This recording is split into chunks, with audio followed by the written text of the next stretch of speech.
السلام علیکم گائز، میرا نام ہے فیضان اور آج ہے سیکنڈ رمضان اور اپن جگ جاتے ہیں صبح 3:30 بجے سحری کرنے کے لیے۔ اس کے بعد اپنی ہو جاتی ہے سحری کمپلیٹ، اس کے بعد نکل جاتے ہیں سیدھا فجر کی نماز پڑھنے کے لیے۔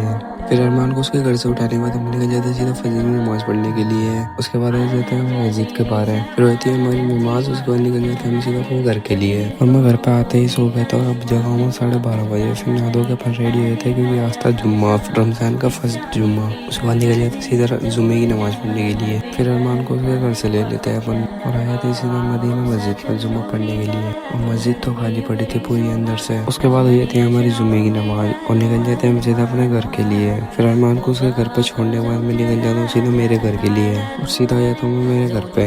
اس کے بعد میں اپنے کرتا پاجامہ کا کپڑے لے کے نکل جاتا ہوں اس کو ٹیلر کے ڈالنے کے لیے۔ آ جاتے سیدھا ٹیلر کی دکان پہ، اپنا کرتا پاجامہ کا کپڑا ڈالنے کے بعد ہم آ جاتے سیدھا مدینہ کالونی، ایسے کچھ سامان لے کے ہم نکل جاتے سیدھا اپنے گھر کے لیے۔ پھر آتا ہوں میں سیدھا میرے گھر پہ۔ اس کے بعد وضو بنا کے تیار ہو جاتے ہیں افطار کرنے کے لیے۔ افطار کرنے کے بعد میں نکل جاتا ہوں سیدھا مغرب کی نماز پڑھنے کے لیے۔ پھر مغرب کی نماز ہو جاتی ہے اور میں نکل جاتا ہوں سیدھا میرے گھر کے لیے۔ اور رات میں نکل جاتا ہوں ارمان کے گھر کے لیے تراویح پڑھنے کے لیے۔ پھر ارمان کو اس کے گھر سے اٹھانے کے بعد ہم نکل جاتے ہیں سیدھا مسجد کے لیے۔ اس کے بعد آ جاتے ہیں ہم سیدھا مسجد میں، پھر تراویح تو پوری ہوتی ہے اور ہم نکل رہے ہوتے ہیں گھر کے لیے۔ اس کے بعد نکل جاتے ہیں ہم سیدھا اپنے گھر کے لیے۔ اور یہ گاڑی کا میری کا نقصان پتہ نہیں کس نے کر دیا تھا، وہ اسے ڈیڑھ توڑ دیا کھڑی گاڑی کے مدینہ مسجد کے باہر سے۔ اس کے بعد ارمان کو اس کے گھر چھوڑنے کے بعد میں نکل جاتا ہوں میرے گھر کے لیے۔ بلاگ پسند آئے تو لائک کر دینا اور چینل کو سبسکرائب کرنا بالکل مت بھولنا۔